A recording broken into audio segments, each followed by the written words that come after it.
Damos un nuevo inicio de este curso de posgrado previo a hacer la presentación al disertante de hoy. Quería comentarles que, bueno, noviembre, tenemos un noviembre un poco cargadito de actividad en el posgrado, porque no solo este sábado, sino el sábado 9, el sábado 16 y el sábado 23 van a estar las clases que se darán con diversos disertantes. Ustedes saben por el comunicado que le hizo Agustín al grupo que la entrega de los trabajos es hasta el 30 de noviembre, donde luego se le dará la devolución. Y el cierre del posgrado será el sábado 7 de noviembre con una clase magistral de la doctora Carla Maxidoria, que daremos de esa forma el cierre al curso de posgrado. Bueno, espero que sea, ¿por qué no apagas el aire? Porque justo está bastante fuerte. Espero que le sea de provecho todas las clases y algunas dudas. Acá después que termine los disertantes estarán a disposición para comentarles. Hoy nos acompaña el doctor Alfredo Ronald Marmisoli Guarisco, que es abogado, notario por la Universidad Católica de Córdoba, profesor titular de Derecho Privado 6, Derechos Reales y Derecho Privado 1, parte general de la Universidad Católica de Córdoba, profesor profesor en Derechos Reales de la Facultad de Derecho de la Universidad Nacional de Córdoba y de Derecho Civil de la Facultad de Ciencias Económicas de la Universidad Nacional, disertante y director en varios congresos y seminarios a nivel nacional, publicó varios artículos en revistas jurídicas como la nuestra del Instituto de Derecho Romano y también ha participado, como dije, en muchos eventos. El tema de la disertación de hoy es la transacción. Bueno, doctor, un gusto tenerlos entre nosotros y escucharlos. Paso el... Gracias, Cristina. Muchas gracias. Se escucha bien, ¿verdad? Sí. Bueno, pues, ante todo, lo que primero corresponde, por supuesto, es el agradecimiento a su invitación, como siempre. Así que, bueno, trataremos de estar a la altura. Y el tema que se me había ocurrido que podía ser interesante en materia de lo que sería la parte contractual, ¿no? Y lo atinente a lo que sería la disciplina del derecho romano como consecuencia del dictado del Código Civil y Comercial actual, era la transacción, una figura que roza el ámbito de los contratos, también de las obligaciones y de la parte general. ¿Por qué digo esto? Porque la figura eh, estaba en el Código Civil velezano como un modo extintivo de las obligaciones. Actualmente, como vamos a ver, está ubicado en la parte contractual, pero hay quienes sostienen también que debió estar en la parte general, con lo cual la figura, como lo digo, se vincula con bastante del derecho privado. Ahora, en materia de lo que es el origen de la figura, como muchas de las que usamos en derecho civil, ha tenido su origen, por ejemplo, en Roma sin ninguna duda. Así lo muestran los códigos gregoriano, hermogeniano, incluso hay un título único del pacto de transacción, Teodosiano, Justiniano y el digesto. Eso es lo que, por ejemplo, Lausani Solimano nos dice en su obra Curso Historia e Instituciones de Derecho Romano. ¿Mm?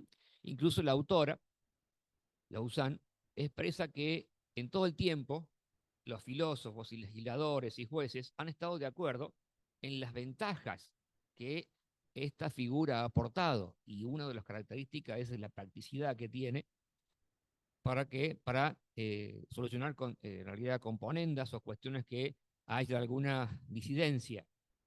Por ejemplo, traía a colación la autora citada precedentemente en su obra que Cicerón elogiaba a Sergio Sulpicio no por su ciencia casi divina, sino por la habilidad que tenía para conciliar diferencias, ¿eh?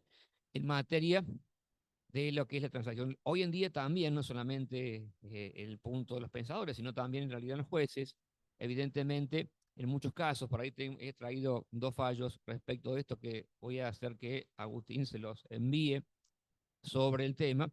Evidentemente es una figura que ha sido y aporta grandes soluciones a los conflictos.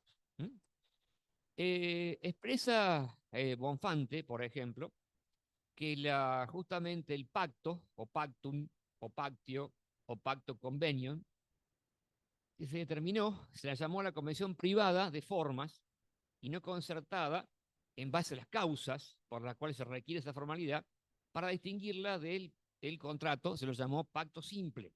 Este pacto simple no transfería derechos ni generaba obligaciones jurídicamente perfectas. En base a ello, decía este autor, no confería ninguna acción. ¿Por qué recalco esto? Porque el hecho de que no genera derechos, ¿eh?, es una cuestión que habremos de desarrollar seguidamente con el efecto que tiene la transacción, que es declarativo y no translativo, y que, como explicaré en su momento, estaba presente expresamente en el Código Civil de Vélez Sarsfield y no está así en el Código Civil y Comercial, pese a que creo que se induce que es lo mismo que en el anterior. Pero bueno, ya de cuando comienza la figura, este simple pacto, pacto simple, no transfería derechos ni generaba obligaciones jurídicamente perfectas, por eso no había acción. Sin embargo, desde antiguo se usaba que por medio justamente del magistrado se dirimieran controversias. Entonces, en caso de litigio, se conciliaba in iure. Pero por supuesto, con el tiempo, el pretor, en su edicto, estableció que tendría en cuenta, en general, los pactos convenidos por las partes, y siempre y cuando estos, por supuesto, no fueran contrarios a las leyes o no fueran concertados para engañar a las personas a través del dolo, por ejemplo, a una de las partes. No se reconoció la plena eficacia del pacto, ni se concedió acción alguna en base al mismo. Sin embargo, se obligó a respetar los pactos en el ejercicio de su jurisdicción. Así, si alguien intentaba una acción en base a una relación establecida legalmente, concedió, en este caso, justamente el acceptio pacti conventi al demandado que tuviese un pacto a su favor. No obstante, las partes conservaron la acción del propio crédito o la reivindicatio o la acción negatoria para la eficacia justamente de estas acciones, pero era eliminada esa eficacia a través de la exceptio pacti conventi. Quiere decir que, en definitiva, tiene esta primera etapa una suerte de posibilidad de que se cumplan justamente los acuerdos, pero a través de el que no hacía esta excepción que estamos hablando. Evidentemente la figura de los principales pactos simples, explicaba Bonfante, fueron el pactum non petendo, que es la típica figura del pacto, el compromiso y también la transacción, que es justamente la figura que abordaremos ahora. Esta transacción, sostenida en el romanista que estamos hablando, es aquel pacto en el cual las partes, mediante concesión recíproca, aliquo dato, aliquo retento, llegan a una convención acerca de cuestiones que son litigiosas o dudosas. La doctrina generalmente mantiene ese lineamiento, incluso Argüello establece por allí que tiene la misma idea sobre la figura, lo que pasa que establece o agrega que es para evitar un litigio o ponerle fin a uno que ya justamente está comenzado y que versa sobre obligaciones o derechos de origen extracontractual.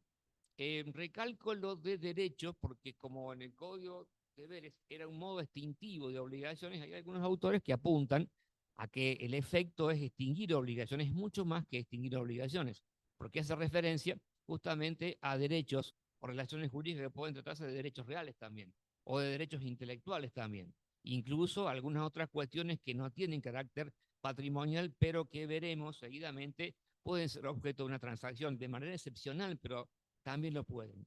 Con lo cual, ya si alguno me va siguiendo lo que estoy hablando, bueno, vamos viendo la posición, por lo menos la que voy tomando a medida que desarrollo el tema, pues no lo veo evidentemente como un modo extintivo de obligaciones porque lo circunscribo a un campo muy acotado, sino que lo traspasaría a ese acuerdo. Ahora, si el acuerdo es un contrato, por el código actual, el contrato y el anterior también tiene contenido económico. Y acá hemos citado que se puede hacer transacciones en cuestiones que no son meramente económicas. Si bien no es lo común, puede pasar. Entonces, ya dejando de lado la vieja disputa entre Salvat y la FAI respecto de lo que era contrato, es decir, que para algunos el contrato era el que hacía nacer derechos y no extinguir o modificar, pero bueno, como el código nuestro establecía que una regla por la cual las personas mantienen sus derechos, evidentemente, tomando esa posición que el contrato puede ser hacer nacer, modificar o extinguir, ya dejándolo sentado en eso, pero no puede, me parece, dejarse de lado el contrato, lo dice el código actualmente, es de contenido patrimonial. Entonces, evidentemente, el objeto excede eso. Por eso no da la impresión, yo tengo esa posición por lo menos, inclusive en las jornadas de 2011, creo que fueron las de Derecho Civil, se estableció que para algunas, por ejemplo, la doctrina cordobesa, acá posiciones, por ejemplo, de profesores de obligaciones, como Manuel Cornet, como en realidad Vallespinos, o como el mismo, en realidad, Domingo Viale y a otros, establecieron que les parecía que la cuestión de ubicación metodológica era en la parte general. O sea que hay tres posibilidades de ubicación, o es modo extintivo de obligaciones, como lo tenía Vélez, siguiendo a Freitas, como un contrato, que en definitiva él pensaba que era un contrato, pues muchas veces en la normativa, que a lo mejor leo, depende del tiempo que tenga, en alguna cuestión del código anterior, habla de la parte contractual, y refiere a los contratantes inclusive. ¿eh? Pero tenía esa visión, pero me parece que está más cerca de lo que sería la parte general del derecho civil. Es una convención, en realidad, más que un contrato. Por ahí algunos autores hacen referencia a que cuando Vélez escribía en la parte referente al modo extintivo de las obligaciones, delineó la transacción pensando que, o teniendo la idea de luego regularla como un contrato típico, pero no lo llegó a hacer. Esa es la opinión, por ejemplo, de Crucela. Estaba revisando por allí en el código comentar, Crucela ponía eso, consignaba eso, que la idea venezolana quizás era desarrollarlo en más profundidad en otra parte del código, de alinearlo en la parte distintiva, porque está ubicado allí, pero tiene expresiones que refieren a los contratos en Nuevo Vélez Arfiel. Pero, como sabemos, lo siguió a Freitas y Freitas lo ubicó allí, en esa parte. Entonces, aquí esta causa o un acto por el cual se justifica la adquisición o pérdida tanto de derechos reales como de obligaciones, ocasionando solo excepciones, pudiendo hacerla valer para extinguir el crédito, pero no para crearlos, al menos que al pacto se le haya estipulado algo. Si se añadió un estipulativo, podría ser. Esa fue la primera parte. En el derecho clásico, afirma por allí Argüello, hay dos defensas. La exceptio doli, tendiendo a impedir que uno de los sujetos de relación pretendiera hacer revivir la obligación, o la exceptio pacti, como medio de tutela general para organizar el acuerdo. En el nuevo derecho, dice Bonfante, el pacto simple ya no es tal, sino que se convierte en un contrato y tiene a su favor la prescriptus verbis, cuando de las dos partes obligadas por pacto, una a una presión determinada, no la ha cumplido.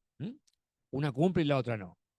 También por allí afirma, en realidad, José Arias, explica por allí que, según Alejandro Severo, hay un texto, explica este auto sospechoso de interpolación, está en el código 246, le dio la categoría de contrato innominado, ya que con anterioridad a la transacción se exigía la estipulatio. Paulo 1.1.3, para originar la acción, pues como simple facto solo acordaba la excepción.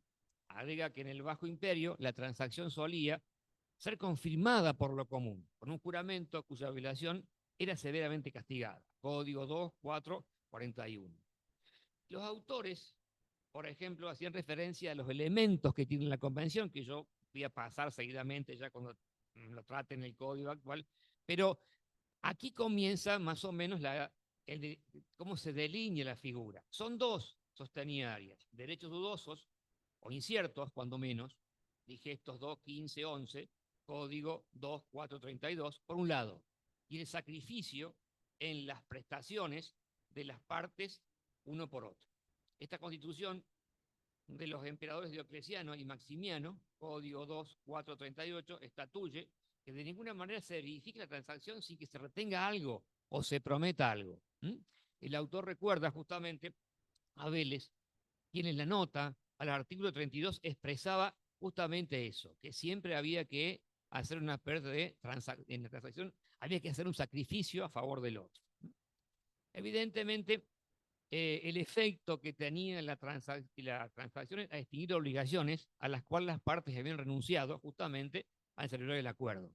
Eso de el efecto ya de extinguir las obligaciones se ve reflejado en el Código Civil y en el Código Civil y Comercial cuando justamente se alude a la fuerza obligatoria que tiene la transacción para las partes, pues ella, si está como está en el código actualmente, como Vélez también lo tenía en mente, como un contrato, sabido es las expresiones que Vélez ha referido respecto a los efectos de los contratos. Cuando nos decía por allí que las convenciones hechas en los contratos formaban para las partes una regla a la cual debían someterse como la ley misma. Era lo que el texto del viejo artículo 1197, con lo cual, si es un contrato, efectivamente, la fuerza obligatoria resulta indudable para las partes. Entonces ahí, estos autores ya hacían referencia, también si ya en su obra hace referencia a lo mismo, también de la fuerza obligatoria, entre otras cosas, ¿eh?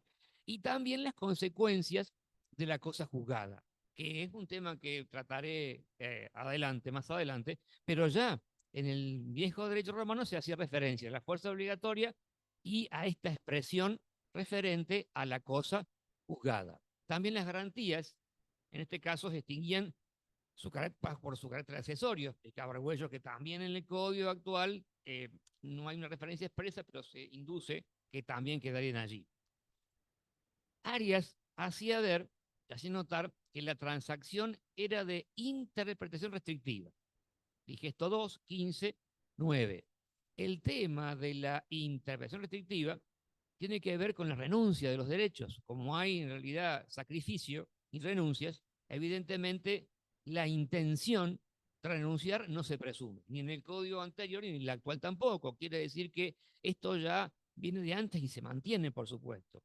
En lo referente a la nulidad de la transacción fundada en un documento falso, esta debe ser anulada, pero solo si se parte que se prueba que justamente en base a eso se hizo la transacción. Código 2, 419. Esto que hago referencia está en el código actual y en el anterior, el tema de la interpretación y el tema justamente de el falso documento. Es decir, que aquellas expresiones vertidas en aquella época mantienen su lozanía. Lo tuvieron en la época de Vélez y en la actualidad.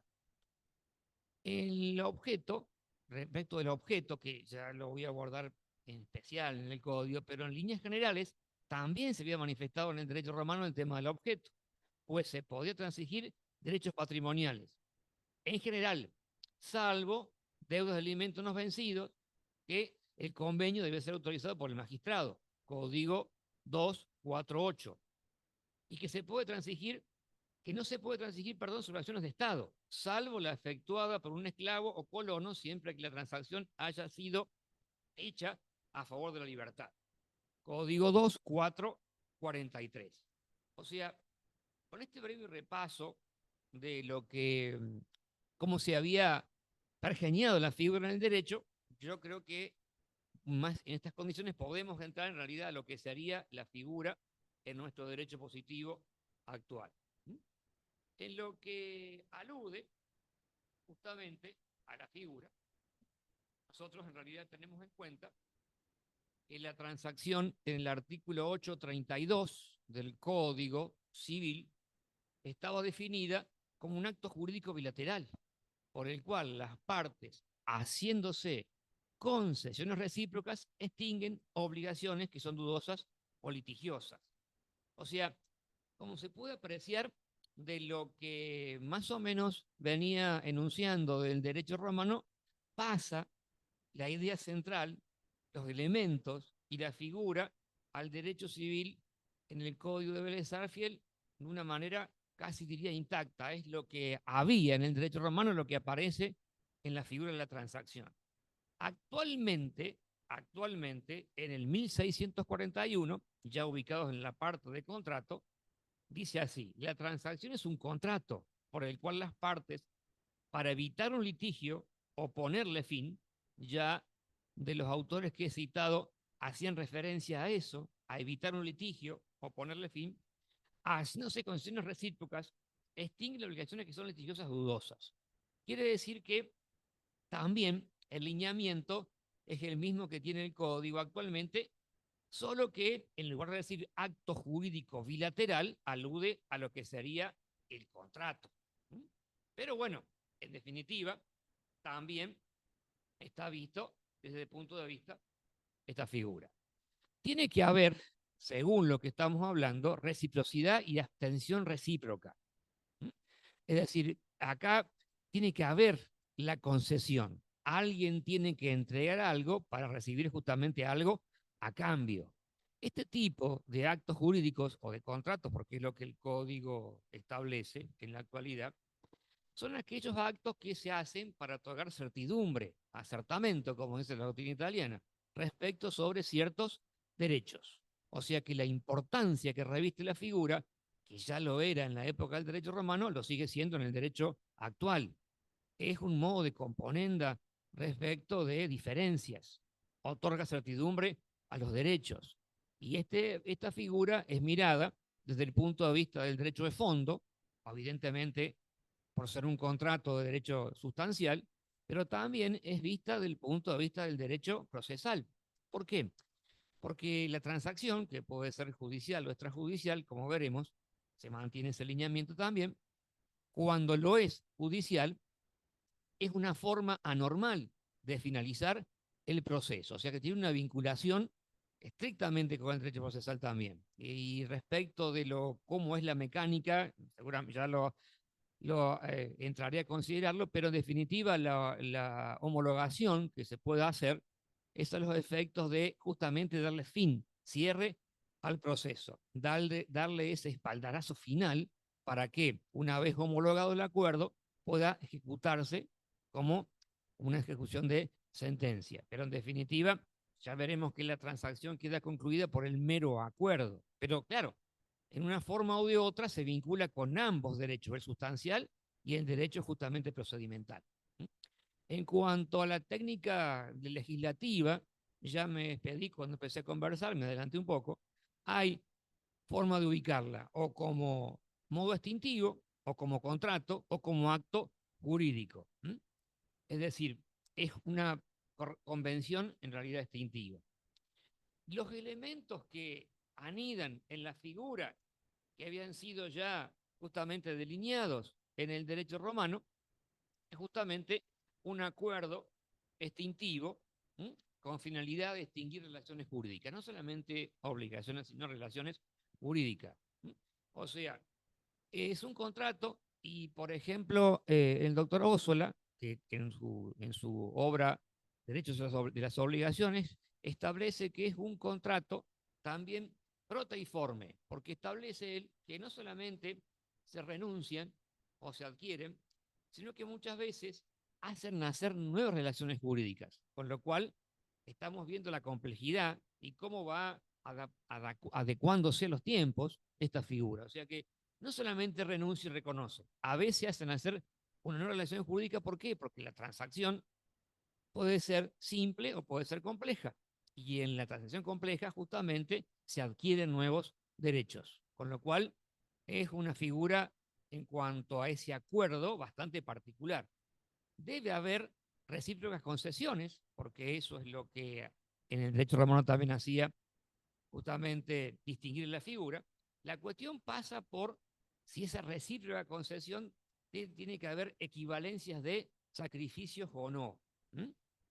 Justamente es uno de los fallos que he traído que le va a acercar a Agustín, tiene que ver con una cuestión referida a eso. El tema pasa por si es posible o no, justamente, aplicar la lesión cuando hay una transacción. Porque justamente hace falta que sean equivalentes los sacrificios. Claro, no es un contrato sintomático, por lo cual en realidad, evidentemente, acá no tiene que haber tanta equivalencia. Lo importante es que alguno haga un sacrificio, porque tiene que haber recíproca concesión, a punto tal que si uno de los contratantes o los que celebran el acto jurídico se allana directamente las pretensiones del otro, directamente no podemos hablar de justamente transacción, sino que habría justamente un allanamiento. Y si desiste justamente de la pretensión, tampoco habría transacción porque no hay un sacrificio recíproco. Ahora, ¿hasta dónde tiene que ser? ¿Hasta dónde esa posibilidad? Jambías entendía, y es el alineamiento que sigue el fallo que he traído, que dicho sea de paso, me lo envió la doctora Palomanes, que es la próxima disertante. Se enteró, no sé cómo, que andaba buscando algún fallo de transacción y ahí consiguió uno y me lo envió. Así que desde ya agradecido si es que está la profesora escuchándonos. Así que ese fallo sigue el alineamiento que sostenía Jean Vías, que era, no se podía aludir a la transacción porque justamente no tenían que ser equivalentes los sacrificios. Pizarro Vallespina, por ejemplo, y otra parte de la doctrina entiende que puede ser justamente lo mismo, aunque sea judicial. La idea está también, si bien es cierto que si es un acuerdo, y el acuerdo es ley para las partes, incluso puede haber sido hasta homologado el acuerdo, volver atrás sería bastante complicado. Pero hay muchas transacciones que se hacen por allí justamente cuando la persona está en un estado, digamos, de situación de inferioridad, ya sea porque está en estado de necesidad o de debilidad psíquica o inexperiencia, y suscribe un acuerdo transaccional.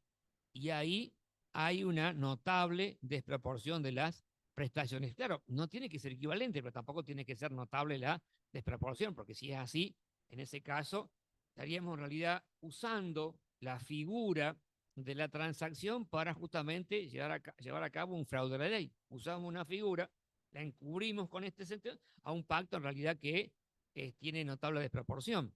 De manera que la figura, entiendo, podría ser, comparto la opinión de Pizarro Vallespino, que sí, que se podría ser atacada por lesión, porque no se olviden que no solamente la desproporción, sino que lo que es la lesión en nuestro ordenamiento jurídico es subjetiva objetiva, no es la lesión enorme o enormísima solamente, sino también es justamente el aspecto germánico que tiene que ver con la estado de inferioridad.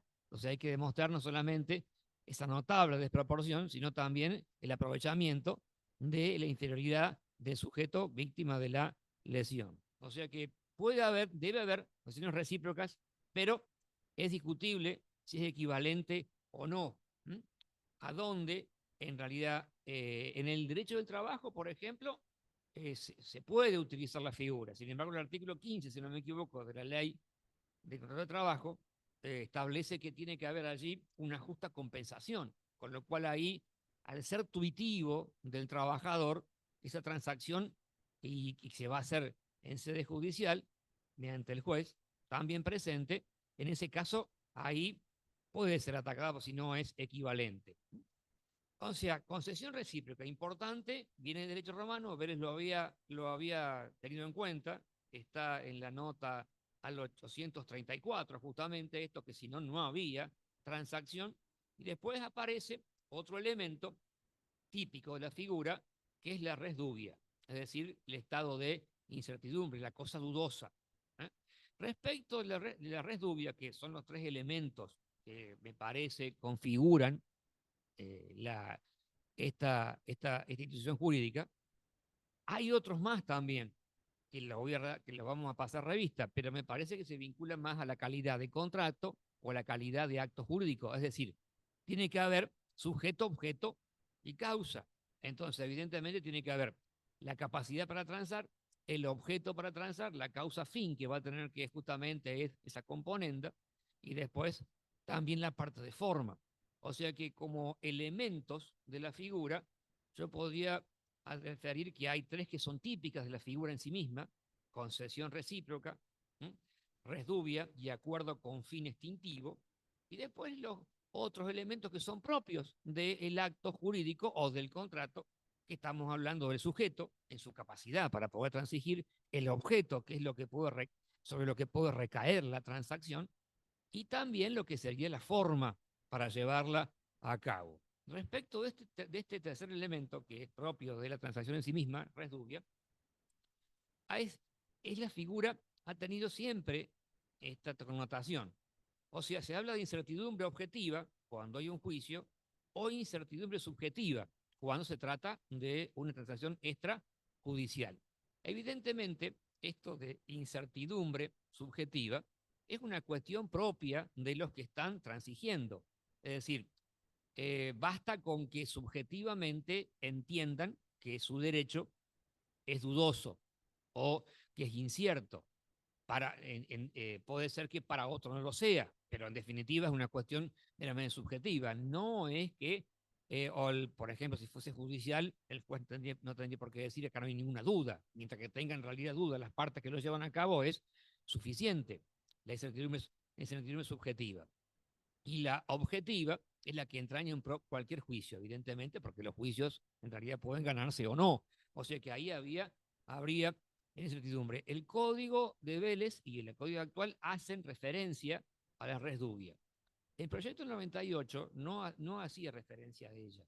En función de eso, por ejemplo, hay cierta doctrina, entre ellos Pizarro y Espinos, sostienen que debe dejarse de lado la res dubia, porque en muchos casos el motivo por el cual se lleva a cabo la transacción no deviene de un estado de incertidumbre o de duda de las partes, sino que son motivos personales. Por ejemplo, la posibilidad de cobro. Si no hay mucha posibilidad de cobro cercano y se va a dilatar en el tiempo, ni hablar de lo que pasa en nuestro país, que por suerte está un poco más tranquilo ahora, pero hemos tenido épocas inflacionarias muy importantes, por ahí es preferible un acuerdo que no sea tan bueno que el mejor de los juicios si se extiende por mucho tiempo. O sea que la incertidumbre por allí hay que tomarla, si es que se toma, con mucho sentido de amplitud. No solamente la duda, sino muchas veces la conveniencia, porque quiere la persona terminarlo el pleito, o evitar el pleito, o terminarlo, o porque si es un pleito que se está llevando a cabo, por ahí hay numerosos incidentes, o la contraparte en realidad estorba bastante, produce algunos, digamos, incidentes que demoran el pleito, por eso que la persona quiere transigir, a pesar de que en su fuero íntimo no tenga duda. Sin embargo, esa situación hace que la institución funcione. Por ahí puede pasar que el derecho sea muy cierto para la persona. Sin embargo, por alguna cuestión, no pueda esperar el tiempo, no por cuestiones inflacionarias o porque no quiera en realidad dilatarlo, sino que a lo mejor la persona padece alguna enfermedad y quiere terminarlo como antes, ese pleito, tiene un dinero a cobrar y prefiere cobrarlo él, no sus herederos. Entonces hace una transacción para concluirlo, con lo cual es muy práctica la razón, pero dolorosa llegó el caso, pero puede ser factible también. O el estado de aflicción que a una persona, por ejemplo, le puede constreñir cuando tiene una relación obligatoria o cuando tiene un juicio pendiente y termina afectando su salud severamente. Con lo cual, muchas veces, a lo mejor, por ahí pudo haberse evitado el consignar la res dubia y lo mismo se puede hacer la transacción. O para mantenerlo por tradición, porque en definitiva el origen de la figura anida en esta idea, por lo menos entenderlo como lo entiende la doctrina, muy amplio. Es decir, yo no tengo duda que este juicio lo voy a ganar, pero no quiero terminarlo, no quiero en realidad estirarlo más, no quiero continuarlo, no quiero hacerlo largo, quiero cobrarlo ya por motivos personales que son propios míos y que no le importan a nadie. Eso podría ser tomado también para que justamente funcione la figura. Por supuesto, el magistrado, si fuera judicial, no tiene que entrar a indagar del tema de la duda, basta con que se lo manifiesten las partes, aunque él no tenga ninguna duda que el pleito lo gana uno u otro, porque es una cuestión de las partes. ¿Qué es lo que puede en realidad indagar? Entendemos que cuando es una transacción que es judicial o extrajudicial y se lleva el acuerdo para que se homologue en el tribunal, los presupuestos, es decir, que el objeto sea transigible, si no, no se puede, que las personas sean capaces de transigir y haya respetado la parte de forma respecto de la transacción. Después el contenido respecto de si la duda está o no está, basta con que las partes lo manifiesten para que esto funcione justamente y cumpla la finalidad que tenía en su momento, que era ni más ni menos que agilizar el trámite, ¿eh? Que las personas puedan llevar a cabo sus diferencias, arreglándolas, sin ningún obstáculo, ¿m? Para ello. Así que el tema del tercer elemento, porque el primero era el acuerdo de parte con finalidad distintiva, el segundo era la concesión recíproca, este resdubia, tanto objetiva si es juicio, o subjetiva si es extrajudicial, hay que tomarlo con mucha amplitud. O si no, directamente que la definición no contenga eso, que diga directamente que es para evitar el pleito, como lo dice, o para extinguirlo, sin alusión alguna a la obligación dudosa o litigiosa, con lo cual también podría ser viable. Yo creo que tanto Vélez como los codificadores, la Comisión Codificadora, ha mantenido la tradición romana y no está mal que esté la res dubia. Lo que sí, como digo, debe ser interpretado de manera amplia, ¿m? Para que no sea un obstáculo, para llevar a cabo el acuerdo.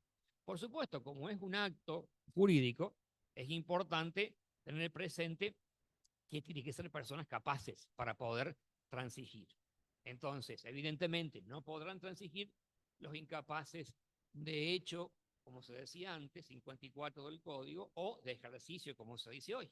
Y también, en realidad, el código en la parte de contratos tiene justamente esos artículos que tratan todas las cuestiones relativas a la capacidad para contratar. O sea que el viejo, en realidad, 1061 y otros artículos que trataban esa figura, el código actualmente dice cuando inhabilidades para contratar. No pueden contratar en interés propio o ajeno, según sea el caso, los que están impedidos para hacerlo, conforme disposiciones especiales. ¿Eh? O sea, está hablando justamente del artículo 24, que hace referencia a quienes son los incapaces de ejercicio, ¿eh? En el código. Y después también dice, por ejemplo, los contratos con celebración esté prohibida, tampoco pueden serlo. ¿Eh? Después dice efectos del contrato, declarada la nulidad del contrato, celebrado por la persona incapaz, restringida, o sea que hay esa referencia a lo que es la incapacidad de ejercicio. Evidentemente, hace falta capacidad de ejercicio para poder hacerlo. Por supuesto, esa situación traerá nulidad relativa, que es subsanable. Incapacidades de derecho. El código actualmente alude a la capacidad de derecho en el 22 y que esa capacidad puede ser limitada para ciertos actos, simples actos, con lo cual no refiere expresamente a incapacidad de derecho, son justamente incapacidades, no incapacidad en general, sino justamente en plural, diseminadas a lo largo del código, que son limitaciones también en la capacidad de derecho. Entonces, justamente el caso del tutor tiene justamente incapacidad para transigir sobre las cuentas de la tutela.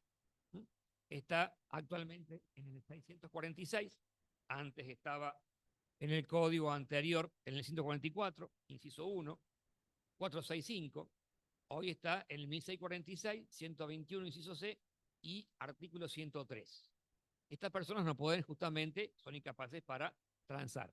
El caso de la persona que ha sido declarada en quiebra está regulado justamente en la 24.522, artículos 107, 108, 109, 110, 119. Ahí también la persona justamente carece de capacidad para hacer. La capacidad para transigir por otro. Bueno, es decir, acá antiguamente hablábamos de poderes especiales, actualmente y poderes generales. El código, la parte general, tiene una teoría de la representación. Recordemos que uno de los, digamos, de los beneficios que trajo el código nuevo es que en el código de Vélez la representación estaba justamente reenviada a la parte del contrato de mandato. En cambio, el código actual nuevo tiene justamente una teoría general de representación y después el contrato de mandato. Ahí en la teoría general, 300 y pico, 370, por ahí anda, hace referencia justamente que la representación puede ser de origen legal, que es el caso que estábamos hablando de los menores o las personas incapaces, de origen convencional y hasta orgánica, y refiere justamente a la persona jurídica, la relación orgánica, porque sigue la teoría del órgano, a diferencia de lo que el código de Velezano, que justamente se referencia a la teoría justamente de Savigny, en el caso, la ficción. O sea que en el 375, inciso I, establece que para llevar a cabo una transacción hay que tener justamente un apoderamiento especial al efecto. ¿Qué cuestión, qué pasa cuando no lo produce una persona que no tiene justamente las facultades? Bueno, es un acto inoponible. Recordemos que el código actualmente hace referencia a que los actos son ineficaces o por su nulidad o por su inoponibilidad. En este caso es un acto inoponible. Podía ser en realidad ratificado el viejo artículo 1936, la persona que sin poder suficiente o sin poder llevaba a cabo un acto a favor de otro, esta otra persona no quedaba obligada, pero podía ratificarlo, y ratificarlo le daba efecto retroactivo como si lo hubiese apoderado para hacer el acto. Es lo que está hoy en el 370, el viejo 1936. En definitiva, estas cuestiones pueden ser subsanadas por inoponibilidad.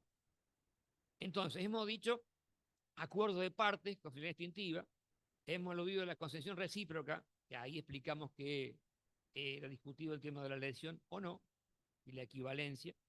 Res dubia, capacidad para transar, también tiene que, vamos a hablar del objeto, es decir, el objeto de la transacción. En cuanto al objeto, el principio general en el código anterior dimanaba del artículo 1167, que decía que todo aquello que no puede ser objeto, un acto jurídico, no puede ser lo de los contratos. Y lo que podía ser objeto del acto jurídico era el 953. Es todo acto, en realidad, que fuera físicamente posible, jurídicamente posible.